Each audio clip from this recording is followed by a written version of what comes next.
Romans, Vikings, the Scottish, the French, the Dutch, even the English, specifically the English, were involved in this location that I find myself in this month for our rumble in the ruins and our inspiration.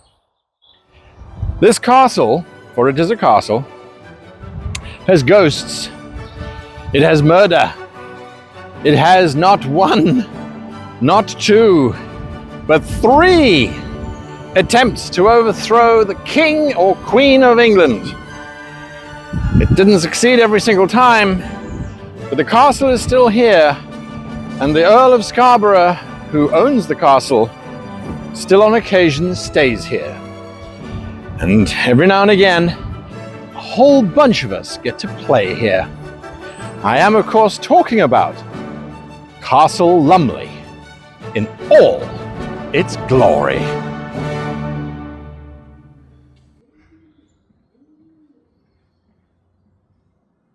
The Lumleys were obsessed with parrots. They're on all of their family crests. All of their family crests. So many family crests. Where did the parrot come from? Why the parrot in particular? What was the reason for the parrot? Well, it turns out that if you are an English noble and you are going to go and fight in an African or Middle Eastern campaign, such as one William Lumley, who joined the 5th Crusade, you get to add a popinjay, which is what they were called in the heraldic terms, to your shields. And the Lumleys were very proud of the fact that they had gone off to go and fight in the Crusades. And so the popinjay was added to their herald. Now, one could think it's not a particularly interesting bird unless you realize that they are not common to the United Kingdom, and so act as a remarkable presentation of the capability and the importance of the family. The importance of the family was something that the Lumleys were very, very concerned with throughout their entire history here, all 600 years of it. And as a matter of fact, they only got given the castle when Ralph Lumley, the first Baron of Lumley, petitioned the king to please allow him to build a castle here. The king initially was disinclined. Castles are problematic when you are a noble trying to hold on to your lands.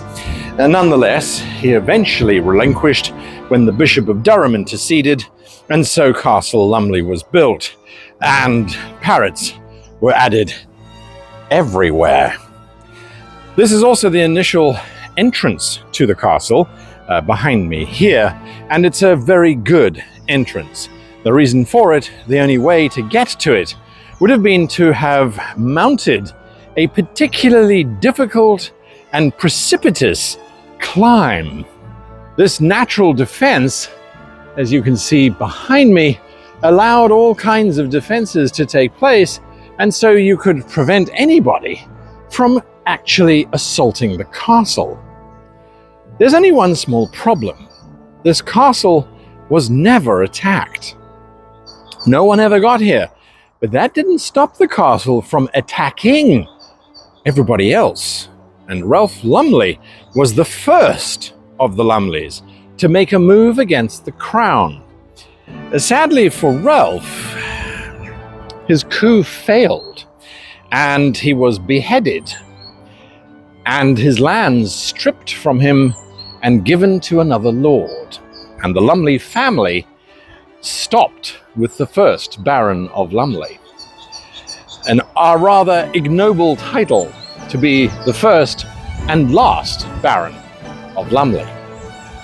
Thankfully, however, the kings and queens of England have always liked the Lumleys for some unknown reason, and so the grandson of the now dead Ralph Lumley went and did some remarkable stuff with Henry V in France, fighting in Agincourt and all those kind of wonderful things, and proved himself so capable that he decided to petition the king to get his castle back.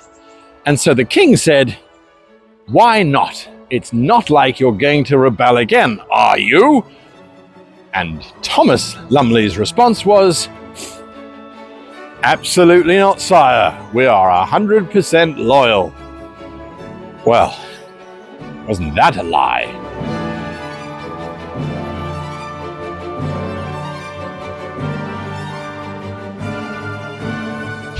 It took the Lumleys about 100 or so years for their rebellious nature to shine through.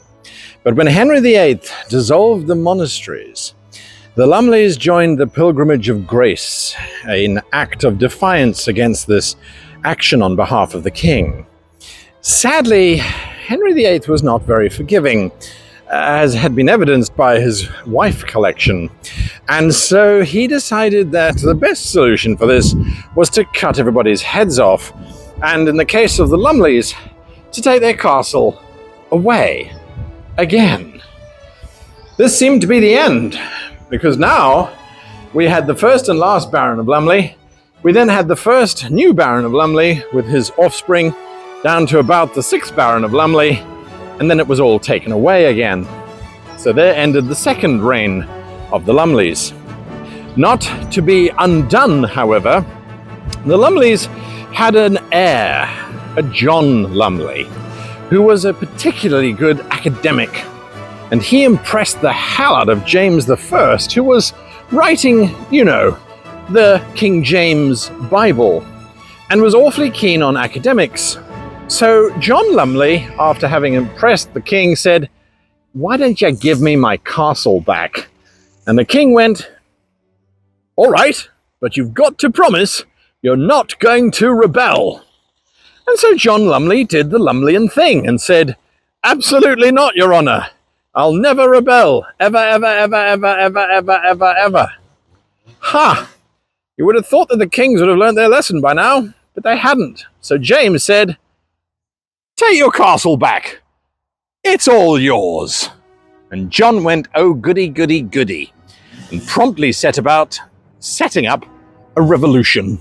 And so they created the catchiest name ever invented for a group of rebels. And possibly it was an optimistic name given the history of the Lumley rebellions. They were called the Immortal Seven. Were they to be truly immortal? Were they to survive their rebellion? Well, as a matter of fact, the rebellion that John Lumley was part of, the Immortal Seven rebellion, was the last successful invasion of England. And it was completed by one of the least likely military powers in Europe. Mainly because they didn't use their own military, or their own power, or even send any troops. The Lumley Rebellion, or the Immortal Seven Rebellion, wrote a letter to a certain king, whom they felt would be better than the current king.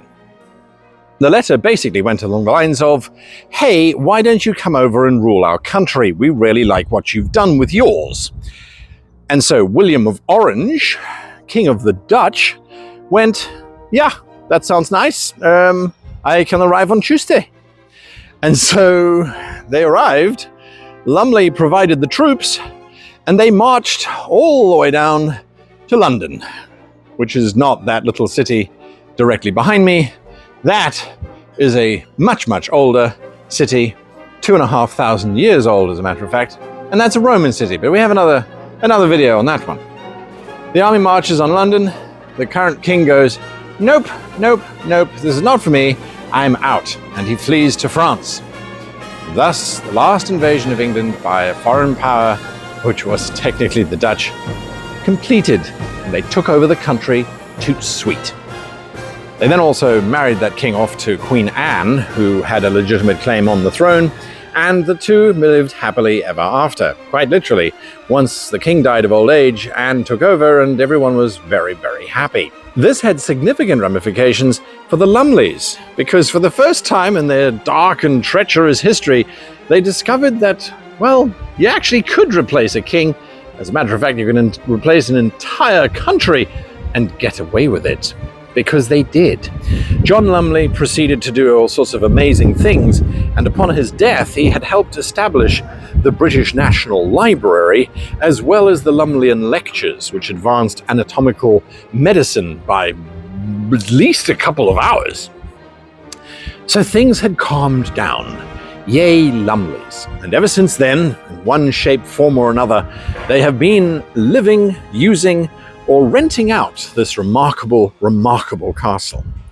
But that doesn't account for the ghost. Betrayal was a theme of this castle's history, and it seemed to start on the very first day this castle was built. It seems that Ralph Lumley had acquired a bride, and his bride was, well, how shall we put it, a bride of love, rather than a bride of financial and territorial gain, which was the usual reason for getting married in his time period. And so two monks took it upon themselves to rid Ralph Lumley of this burdensome problem of actually loving the woman that he had married. They convinced her to join them in this very courtyard behind me. And as beautiful as it is today on this very unusual sunny day here in England, they murdered her by throwing her down the castle well, which is still here 600 years after the tragic murder of this poor innocent woman who just wanted to love a lord. I'm also trying to avoid falling into this well so that I don't join her fate. Sadly, the lord seems to have been a particularly thick idiot, because when the monks said, "Oh, she's gone, she hived herself off to a monastery," he went, "Oh well, I guess I'll find someone else then." And so he did. At least that's the legend. The truth, I think, is a little more interesting. The reason why I say that is because this legend has been growing, and people swear that they have seen the ghost of Lily in her wedding gown wandering these dark halls, ready to strike and get vengeance on anyone who happens to have a bad habit. Now, the challenge with this is that if you look at the actual history, there is no record of any kind of marriage, or anyone by the name of Lily ever being involved in the castle at all. There is, however, a rather curious Victorian novel that was written, which details this tragic love affair, and may have been published in order to encourage folks to come to the castle. It was a bold maneuver to try and get the very earliest forms of tourists to come up here and look for this tragic tale of love and loss. Was there ever a ghost roaming these halls? Well, certainly if there were, I would suggest that they are beheaded Lumleys who are atoning for their many disastrous attempts at taking power from the king. But the love story is quite sweet. Inside the castle, we have amazing echoes, but we also don't have very much medieval castle. The castle was converted over in the 1700s to being a little bit more of a residential place, a bit more comfortable, more carpets and windows and less arches and turrets and all those kinds of things. And one of the corridors is called the Corridor of Busts. The heads of famous Romans line these corridors. Why, you wonder? Well, because the Romans were here 2,000 years ago, roaming around doing their usual thing, building walls and being terrified by the Scottish. And I think it's lovely that they hearken back to the Romans who were here. It also is an interesting place because this is where the infinite staircase is. It's pretty infinite when you're here playing Dungeons and Dragons in a castle, especially if you have to climb up it every single time you need to go to one of the very few bathrooms, because the infinite staircase just keeps going and going and going and getting further and further and further and further and never ending. The modern version of the castle is very comfortable, very expensive too. Just hanging curtains in the rooms that I'm currently walking through, and that's only 4 rooms, will set you back a casual £30,000. They are pretty big windows, and they certainly are damn nice curtains, but that's a bit of a price tag. So the next time you're adventuring in a dungeon, grab the curtains. You'd be amazed at how valuable they are. This final chamber is called the Garter, and it's named in honor of the Order of the Garter that the Lumleys won twice. This was after they had stopped killing their kings. The Garter room is spectacular and has the Garter as its ceiling symbol. How gorgeous. Anyway, that is our rumble around the ruins of Lumley, which are certainly not ruins at all. Next week, we will be making a map of this incredibly insane place, and you can listen to me complaining and whining as to how they managed to fit in more corridors with dead ends than you could possibly imagine. But given the nature of the Lumleys and their proclivity for cutting off heads, usually of their own, I'm not surprised. Anyway, we'll see you next week. Until then, happy adventuring.